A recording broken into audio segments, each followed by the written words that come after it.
Улсын бүртгэлийн байгууллагын удирдах ажлын захим сургалт өнөөдөр эхэллээ. Сургалт 2 өдөр буюу 2020 оны 4-р сарын 15-16-ны өдрүүдэд захим хэлбэрээр явагдах бөгөөд орон нутаг дахь улсын бүртгэлийн газар хэлтсийн дарга нар захимаар холбогдож сургалтанд оролцож байна.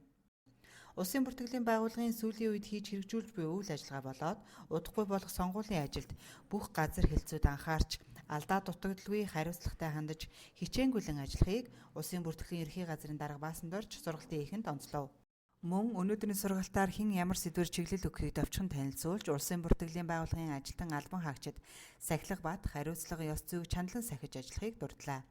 Түүнчлэн улсын бүртгэлийн байгууллагын 2019 оны үр дүнгийн талаарх товч мэдээлэл хүргэхийн сацуу уг ажлын тайлан мэдээнд Дорнод аймаг дахь улсын бүртгэлийн хэлтсийн хамт олонны ажлын үзүүлэлт сайн байсныг саашаав.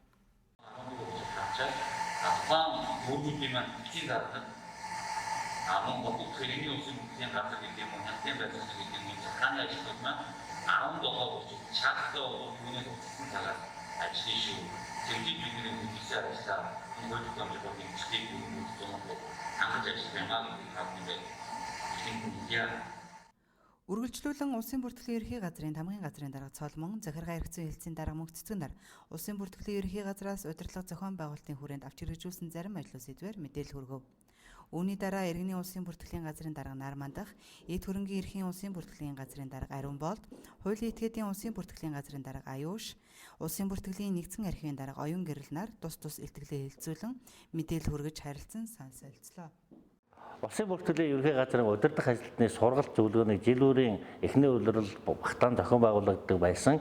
Энэ удаагийн удирдах ажилтны сургалт нь цаг үеийн нөхцөл байдлаас шалтгаалan тодорхойгүй хугацаар хойшилсан байсан боловч өнөөдрийн байдлаар захим хэлбэрээр сургалтыг амжилттай зохион байгуулж байна. Энэхүү сургалтын зорилго байгууллагын дотоод үйл ажиллагааг шуурхай нөхцөлөдлөөр хангах, цаг үеийн нөхцөл байдлын талаар мэдээлэл солилцох, орон нутаг дахь улсын бүртгэлийн газар хэлтсэд үүрэг даалгавар зөвлөм чиглэл өгөх зорилготойгоор явагдаж байна. Сургалт 2020 оны 4-р сарын 15-16-ны өдөр амжилттай зохион байгуулагдаж байгаа болно.